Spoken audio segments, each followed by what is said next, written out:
Honestly, I'm not a trained actor, so I don't really know any technique of doing it.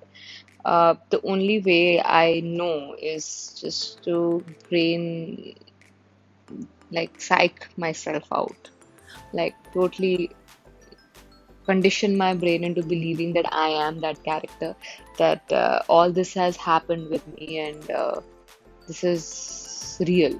This is for real. So it takes me a little while to uh, train my brain into believing that. But that's the only way, and that's little harmful for your mental health. But then that's the cost you pay to be an actor, because you're forcing yourself to believe that you are someone who you actually aren't for consecutively like 30, 40 odd days when you're shooting this film.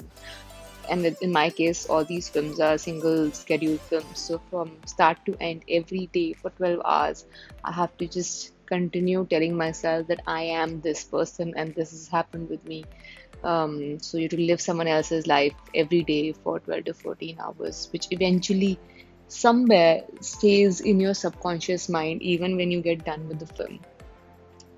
So yeah, that's my only way. But how you when you hear a script, you get sold into believing that you know this emotion, or you understand this emotion, or you understand this character, because there is something that connects you with that character somewhere.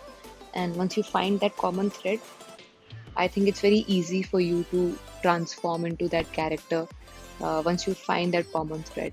And I only say yes to films when I find that common thread with the character.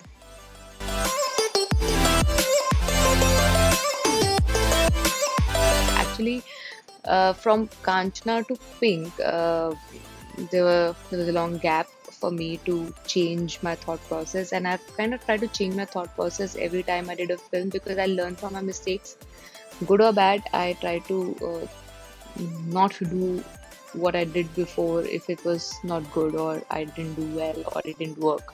So, because I'm someone who entered films with zero knowledge of films and no plan of how I'm going to go about it. So I started making decisions, good or bad, made mistakes, learned from them, and didn't repeat them. So it was just a very organic transition of um, cutting out what I didn't like or not enjoy doing, or that was not working for me. A film like Kanchana 2, when I heard the script, actually went into the narration to meet Lawrence to say no to that film. Because when I saw the films before that, Kanchana and Muni, and I was like, I don't think I can do this. It's not in my zone. I don't even watch this kind of film because it's that horror zone which I don't really enjoy watching. But when I heard the script, I was so sure that it's gonna work, because I mean, I was glued when I was hearing it. I was all ears when I was hearing it. So I always take a decision of doing a film when I feel I'm glued and I'm all ears, and it has grabbed my attention for the entire narration. And that film actually did. And so did Pink, and so did Mulk. So even though they are diverse genres, one thing common is they did grab my attention. And I feel if they grabbed my attention, they will grab my audience's attention also. So that becomes the common thing I follow even now when I say yes to a film.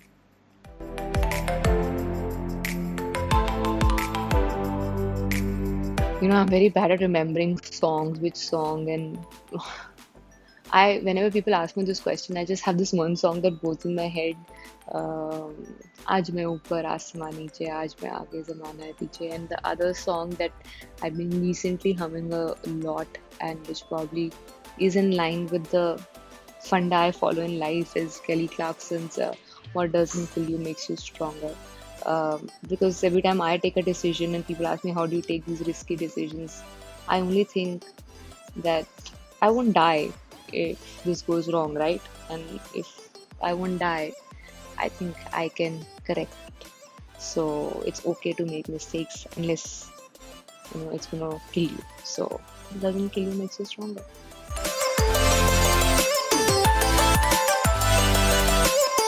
Yes, I do.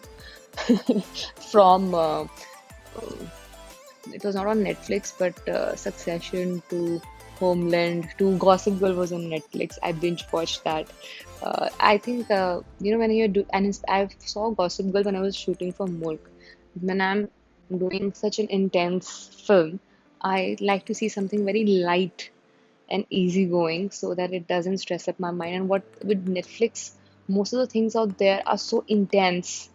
It really sucks out your energy. So when I'm doing my films, which are mostly very intense, I like to watch something which is light and fun.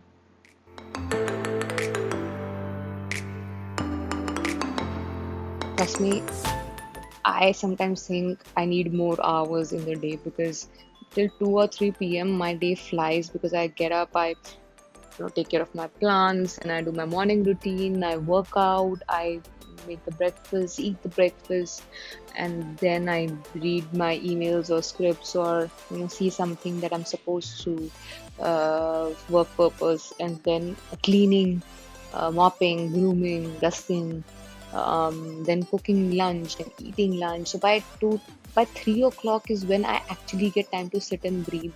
Okay, now what to do? Then I take a nap, and then I wake up and uh, just probably watch something or go for a little bit of stretching and light workout and cook my dinner. Then night usually is reserved for watching something between 7 to 10 p.m. and have my dinner at that time and watch something on OTT. That's how my day goes, which actually flies.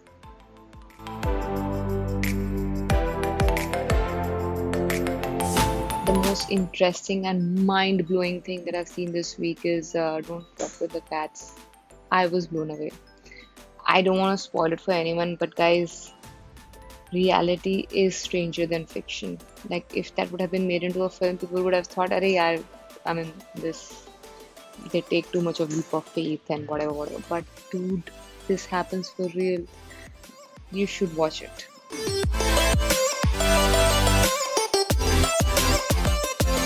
I think there's no fun in doing something that's not going to challenge you. So every time I take up a role, I know I've not done this before.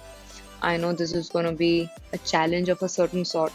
Doesn't need to be always, performance of a particular kind. It can be anything actually, just to be convincing in a different way. I otherwise there's no fun in taking up a film if it's not going to challenge you. If I'm going to have a cakewalk and I can sleepwalk through that film, it doesn't excite me. And right now there are a lot of options.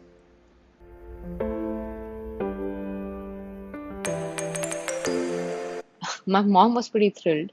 My dad was like not sure if it's going to last for long and not sure if it's the right profession for me, and because I'd never acted before that in school or college or plays or anything. So he thought that I'll come back after a couple of months, but obviously that didn't happen. But then I think when they started seeing the results, they became fine.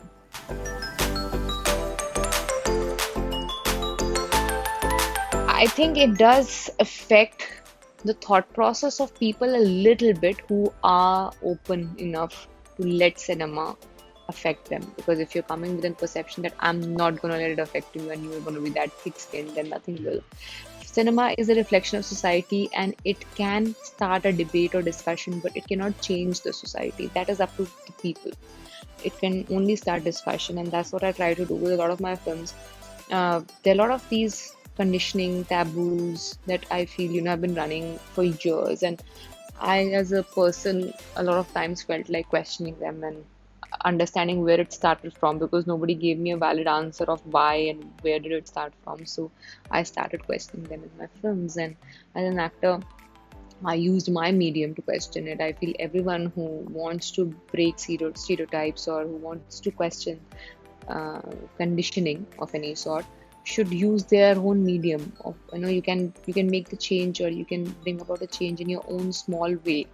I'm doing that as an actor. You can do it as any other professional.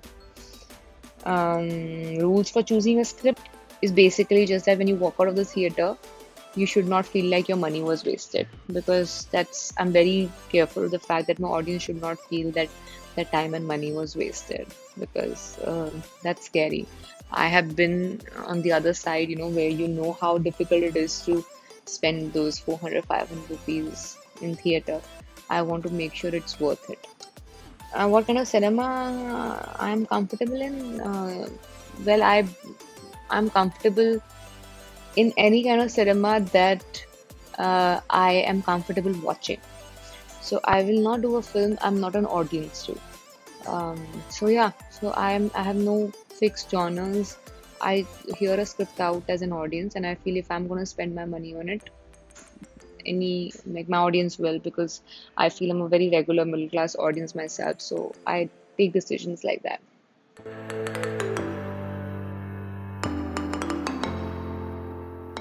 I think I've explored most of them. The only genre probably left, and I would really want to explore, is superhero. I want to play a female, like an Indian superhero, an Indian female superhero soon. I don't know if Avengers are open to it, but I would love to be a part of that.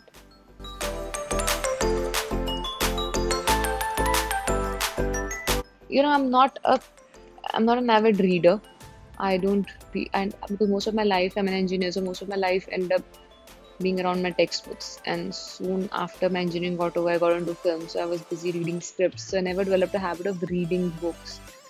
Um, so I really don't have an answer to that.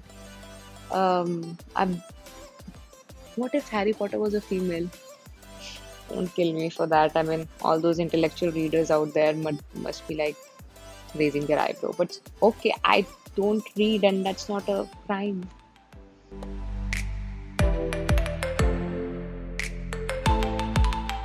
First time on a movie set was very scary because I was the only female on the entire set, including the cast and crew. And I was in Madurai. I didn't speak their language. I did not understand much of what was happening around. So I was very confused, but at the same time, very eager to learn.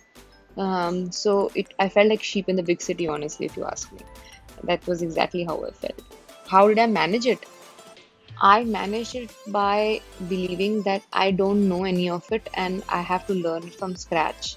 And you can actually get through any such situation in life if you start seeing the glass half full and not feel like a victim yourself. So I started learning everything, be it the language, be it the craft, be it how things happen.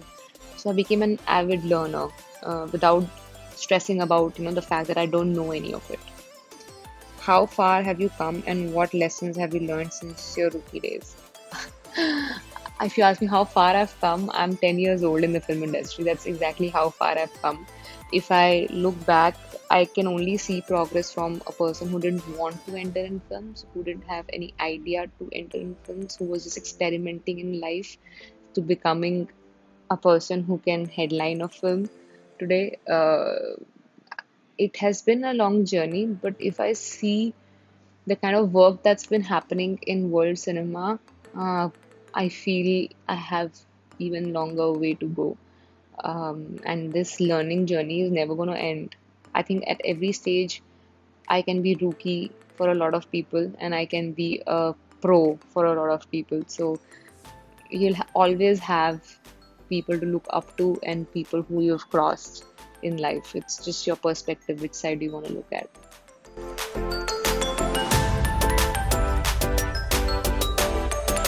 I don't understand healthy and what is unhealthy feminism. I think people who think unhealthy feminism exists don't even know the definition of feminism, because feminism, genuine feminism, is healthy. The true meaning of feminism is healthy. There's nothing called unhealthy feminism, and people who've got the definition of it is wrong. Wrong definition of it probably think that it's unhealthy. So I think we've for years we've seen films and characters from a male gaze. It's time that it becomes equal. It's times that scripts start being written from an equal perspective. Like, you can have lesser screen space for the woman, that's okay, but you cannot have a male gaze for that female's character, that character also needs to have a layer or a reason to exist. Or just, just don't make it single dimensional, because I don't think any human being is single dimensional. And feminism for me is all about equality, just giving it equal relevance in a film. Did the claims of Thappad being a far-fetched concept affect you and your team? It's far-fetched concept because for years we have accepted that it's normal. It was the elephant in the room that nobody was ready to address. And because it's been happening for so many years and people have been okay with it, is why um, it looks far-fetched for a lot of people. But if you go with a neutral point of view and not a very defensive point of view and watch the film, you'll realize that probably you also have been a victim of this misogynist or patriarchal style of living, and you would also want to change a few things in your life if you go with a neutral point of view. If you're gonna go with a defensive point of view, I don't think you'll be the right audience for the film. And I mean, it's impossible to make 100% people happy with any film. And when you are going against the tide, and tide being, the films where it's always a male gaze or the male perspective for years, for decades, suddenly the gaze is changing, the perspectives are changing. And whenever there's change, of course, it doesn't really happen smoothly. So the change from a male perspective to a female perspective cannot just happen overnight. It cannot happen without any resistance. It will take time. We'll get a lot of resistance.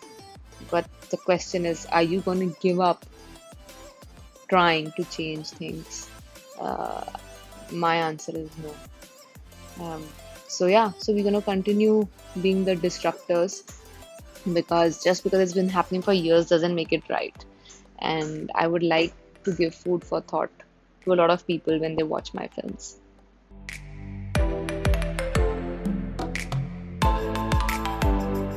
Yes, Pink did change everything in my career. Yes, people did start taking me seriously after that. Yes, I got a sense of direction in terms of my career after that, that which direction works for me and where should I head. Um, Before that, I was getting offered, those kind of films where some people were offering me films because they know me personally, so they were giving me roles which are closer to my personal nature. And those kind of films where probably doesn't matter who's playing them, because it's pretty much like anyone can play them kind of roles. But after Pink, people started coming to me with a definitive uh, response saying, okay, that we want you in specific to play it. It's not like everybody can do it. So that changed after Pink. And typecasting that has been that if I'll do something, it will be strong and meaningful. I think I'm okay with that kind of typecasting.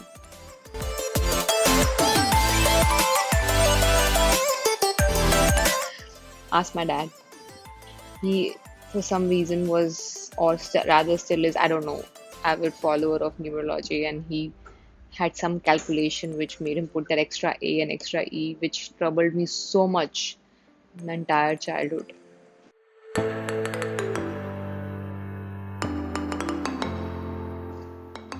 That look at me and believe that it can happen.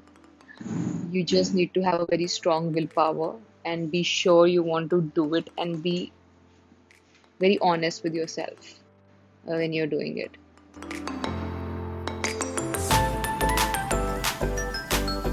Depends, quarantine times or normal times. Quarantine times is like any other day. Normal days, it's actually we don't have a Sunday in our life, because we are working every day practically. So ideally an off day, if you ask for, I sleep a lot. Try to go to a theater to watch a film, go out to eat with my sister. That's or meet my friends, and that's how we usually spend an off day.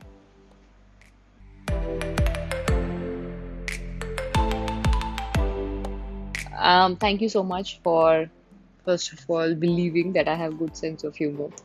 Uh, I I think generally most of the time when I feel I'm funny, It's sarcastic humor, and not everybody gets it.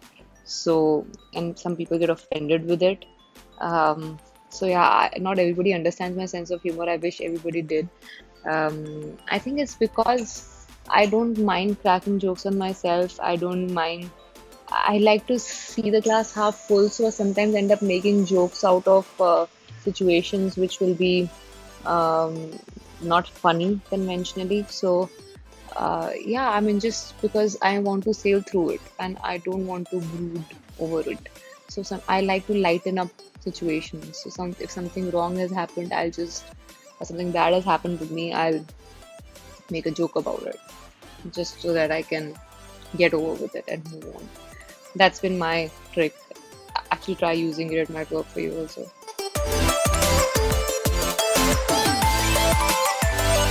Please don't say I'm at my peak, because I get very scared. I get very scared at this peak, and I get scared when critics write that she's in her best form, and I feel like that's gonna end soon, because when you reach the peak, the only step is to take a next step is to take the step down, and it's very scary. I feel I can take the graph higher, so I'm working towards that.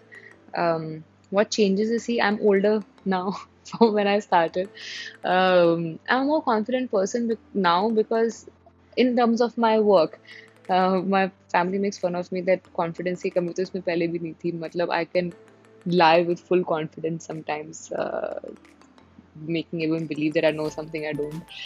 But now confidence at my work, because I didn't know anything about it, and now I have learned in last 10 years a lot about it. So yeah, so there's still more to learn, but from where I started when I didn't know anything to where I am, I've learned a lot about this industry and how to do my job properly. That makes me feel more confident.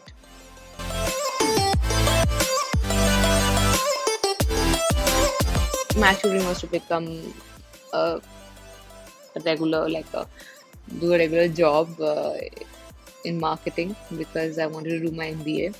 Was it always acting? No.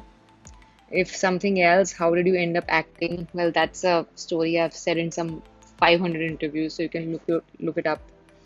Also, what has Tollywood taught you, which you cherish in Bollywood, as well as a life lesson? I think South film industry, both Tamil and Telugu, have been the foundation stone of my career.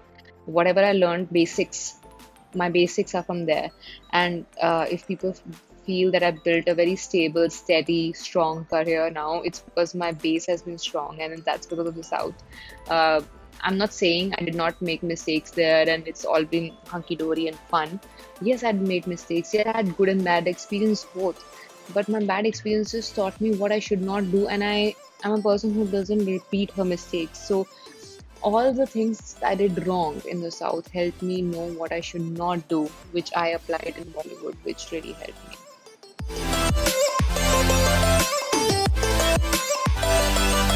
I think Dhanush and Vicky sir were remarkable even at that time, but I don't think any one of us out of the three of us thought that I'll be sharing that stage one day with both of them, where you've been awarded as the best actor, best actress, and the best director.